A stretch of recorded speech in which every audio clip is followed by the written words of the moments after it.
কলিকাতা বিশ্ববিদ্যালয় BA fifth সেমিস্টারের সকল ছাত্রছাত্রী, তোমাদের যাদের ইতিহাস সাবজেক্টটি পাস কোর্সে রয়েছে, অর্থাৎ হিস্টোরি ইসি A1 পেপারটি তোমাদের যাদের রয়েছে, তোমাদের জন্য আজকের এই ভিডিওটি খুবই গুরুত্বপূর্ণ হতে চলেছে। কারণ আজকের এই ভিডিওটিতে তোমাদের জন্য বাছাই করা খুবই গুরুত্বপূর্ণ দুটি বড় 7.5 নম্বরের টিকা কোশ্চেনের অ্যান্সার নিয়ে আলোচনা করব। তাই সম্পূর্ণ ভিডিওটি তোমরা দেখবে এবং অবশ্যই এই ভিডিওটি তোমাদের বন্ধুদের কাছে বেশি করে শেয়ার করে দিও। কোশ্চেনের অ্যান্সারে যাওয়ার আগে তোমাদের যে বিষয় বলার ছিল, তোমরা যদি কেউ এই সাবজেক্টের উপর থেকে সম্পূর্ণ স্টাডি মেটেরিয়াল সংগ্রহ করতে চাও, তাহলে অবশ্যই স্ক্রিনে দেওয়া যে হোয়াটসঅ্যাপ নম্বরটি দেখতে পাচ্ছ, এই নম্বরে SMS-এর মাধ্যমে তোমরা যোগাযোগ করে সামান্য কিছু টাকার বিনিময়ে তোমরা সম্পূর্ণ স্টাডি মেটেরিয়ালটা সংগ্রহ করতে পারো। দেখো, এরপর দেখে নাও তোমাদের সম্পূর্ণ কোশ্চেন দুটির অ্যান্সার তোমরা দেখে নাও। দেখো, প্রথম কোশ্চেন ছিল টিকা লেখো স্মৃতিসৌধ বা ভিক্টোরিয়া মেমোরিয়াল হল। স্মৃতিসৌধ বা ভিক্টোরিয়া মেমোরিয়াল হল 7.5 নম্বরের একটি কোশ্চেন, মোস্ট ইম্পর্টেন্ট এই কোশ্চেনটি। দেখো, উত্তরটি দেখে নাও। উত্তরে বলা হয়েছে ভিক্টোরিয়া মেমোরিয়াল কলকাতার বিখ্যাত গড়ের মাঠের দক্ষিণ প্রান্তে অবস্থিত স্মৃতি ভবন। 1901 সালে 94 বছর বয়সে মহারানী ভিক্টোরিয়া মারা যাওয়ার পর তার স্মৃতির উদ্দেশ্যে সাদা মার্বেল পাথরের এই ভবনটি নির্মিত হয়। লর্ড কার্জন এই স্মৃতিসৌধটি নির্মাণের পরিকল্পনা করেন। তার মূল পরিকল্পনার মধ্যে অন্তর্ভুক্ত ছিল বিশাল বাগিচার মাঝে একটি সৌধ এবং সেই সাথে ভারতে ব্রিটিশ শাসনের স্মৃতিবাহী নানা সামগ্রী সমৃদ্ধ একটি জাদুঘর নির্মাণ। 1906 সালের 4 জানুয়ারি এই ভবনের ভিত্তিপ্রস্তর স্থাপন করেন প্রিন্স অফ ওয়েলস হিসেবে ভারত সফরে আসা পরবর্তীকালের রাজা পঞ্চম জর্জ, এবং 1921 সালের 28 ডিসেম্বর এটি উদ্বোধন করেন তৎকালীন প্রিন্স অফ ওয়েলস ও পরবর্তীকালের রাজা অষ্টম এডওয়ার্ড।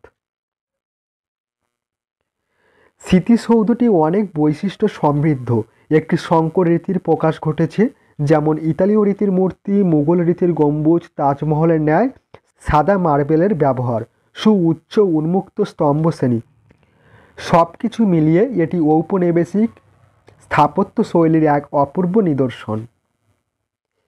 ব্রিটিশরা ভারতের স্থাপত্য শিল্পে নতুন কিছু কারিগরি শৈলীর সূচনা করে, যা ছিল সে সময় ভারতীয়দের ব্যবহৃত পদ্ধতি থেকে সম্পূর্ণ ভিন্ন। ভিক্টোরিয়া মেমোরিয়াল ভারতে ইউরোপীয় স্থাপত্য রীতির শ্রেষ্ঠ নিদর্শন। এটি স্বাধীন ভারতে আধুনিক স্থাপত্য রীতির পথ নির্দেশনা দিয়েছে। 64 একর জমির ওপর লন, পুকুর, গুলমরাজি ও লতাপাতায় ঘেরা বিশাল উন্মুক্ত অঙ্গনে ভিক্টোরিয়া মেমোরিয়াল সংস্থাপিত। কলকাতায় সম্ভবত এরূপ মনোরম ও উন্মুক্ত অঙ্গন দ্বিতীয়টি নেই। ভিক্টোরিয়া মেমোরিয়াল নির্মাণের জন্য মার্বেল সংগ্রহ করা হয়েছিল রাজস্থানের মাকরানা থেকে। এখান থেকে সম্রাট শাহজাহান তাজমহলের জন্য মার্বেল সংগ্রহ করেছিল। প্রাথমিক পর্যায়ে পরিবহন খরচসহ মার্বেলের মোট মূল্য হিসাব করা হয়েছিল 25 লক্ষ টাকা। পরে অবশ্য ভারতীয় রেল বিভাগ পরিবহন চার্জ দাবি না করলে মার্বেল বাবদ ব্যয় 2 লক্ষ টাকা কমে যায়। ভিক্টোরিয়া মেমোরিয়াল 25টি গ্যালারির সমন্বিত গঠিত। কুইন্স হলটি আকর্ষণের মূল কেন্দ্র। এর সকল দেয়ালে মহারানীর ঘোষণা লিপিবদ্ধ, তার স্মৃতির বিজড়িত বিভিন্ন ঘটনার অঙ্কিত চিত্র, যেমন তার সিংহাসনারোহণ, তার বিয়ে, তার পুত্র ও উত্তরাধিকারীর ব্যাপটিস্টকরণ, রাজপুত্রের বিবাহ, ফ্রোগ মোড়ে তার বাসভবন ইত্যাদি দ্বারা গ্যালারি সজ্জিত।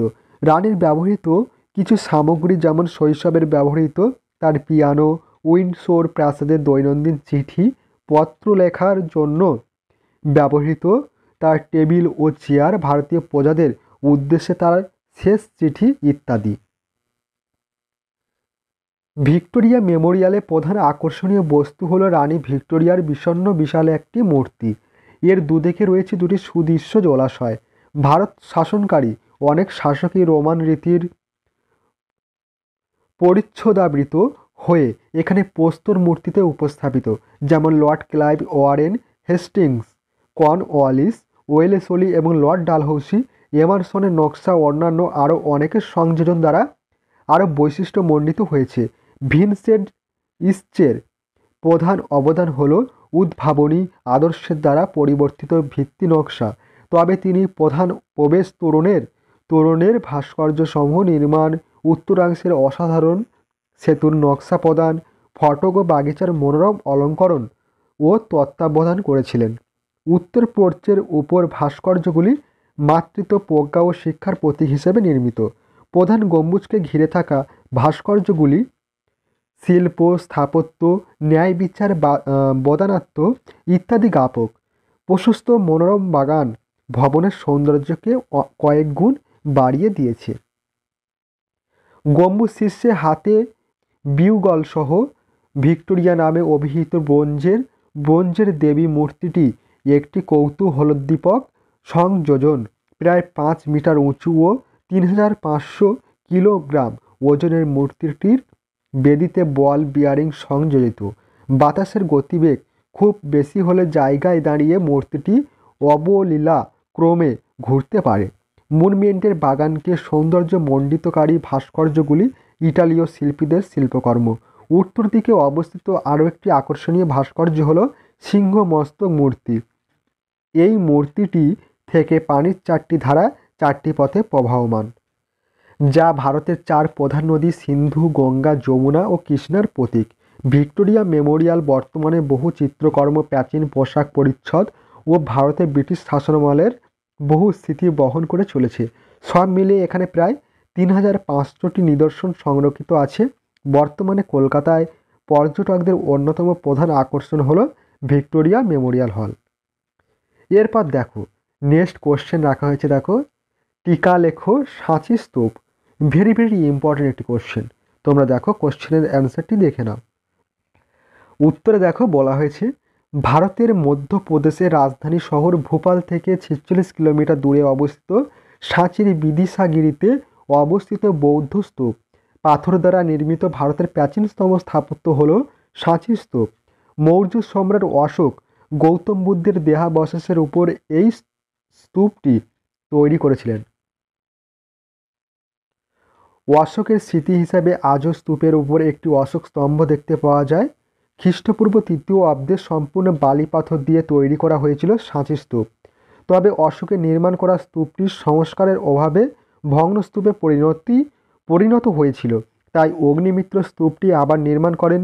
নতুন স্তূপটি আয়তনে আরও বড় ছিল। বর্তমানে সাঁচির স্তূপটি লম্বায় 16.5 মিটার ও ব্যাস 36 মিটার দীর্ঘ। এই স্তূপে বিভিন্ন ধরনের চিত্র দেখতে পাওয়া যায়, যেখানে বুদ্ধের জীবন কাহিনী, ধর্মপ্রচারের বিভিন্ন ঘটনা, বুদ্ধের জন্ম ও 7টি অবতারকে দেখতে পাওয়া যায়। স্তূপের উপরিভাগ কিছুটা গ্রিক ও রোমান মন্দিরের মতো দেখতে। স্তূপের ডান দিকে একটি মন্দিরের ভগ্নাবশেষ রয়েছে। 606 খ্রিস্টাব্দের বেশ কিছু মন্দির নির্মাণ হয়েছিল এই স্থানে, যার মধ্যে এই মন্দিরটি অন্যতম। সেই সময় এই স্থানে বৌদ্ধ ধর্মাবলম্বীদের সংখ্যাও কমে গিয়েছিল। তারপরে 19বিংশ শতাব্দীর দিকে এই এলাকা সম্পূর্ণ পরিত্যক্ত এলাকায় পরিণত হয়। তারপর 1818 সালে এই স্তূপটি আবিষ্কার করেন ব্রিটিশ জেনারেল টেলার। ব্রিটিশ আমলে ধনরত্নের খোঁজে এই স্তূপটি খুঁড়ে ফেলা হয়েছিল, যার ফলে স্তূপটি ক্ষতিগ্রস্ত হয়েছিল। ভোপালের রাজা পরিবারের সদস্য বেগম সুলতান জাহান বিপুল অর্থ সাহায্য করেন এই স্তূপটির সংস্কারের জন্য। সেই সময় এই স্তূপটির সংস্কারের জন্য প্রায় 15,000 পাউন্ড খরচ করা হয়েছিল। তাছাড়া সাঁচি স্তূপ নিয়ে বই ছাপাতে খরচ হয়েছিল আরও 25,000 টাকা। বর্তমান সময় ভারতীয় সংবিধানে জাতীয় চিহ্ন হিসেবে ব্যবহৃত হয় এই সাঁচি স্তূপ। এর অশোক স্তম্ভটি ব্রিটিশদের শাসনকালেই সাঁচি স্তূপের রক্ষণাবেক্ষণ শুরু হয়।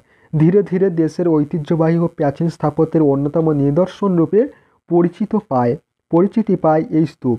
সড়ক, রেলপথে সাঁচি স্তূপ দর্শন করতে আসা যায়।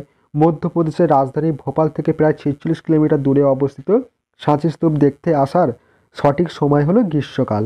তাই নভেম্বর মাস থেকে মার্চ মাস পর্যন্ত পর্যটকদের ভিড় দেখা যায় এখানে।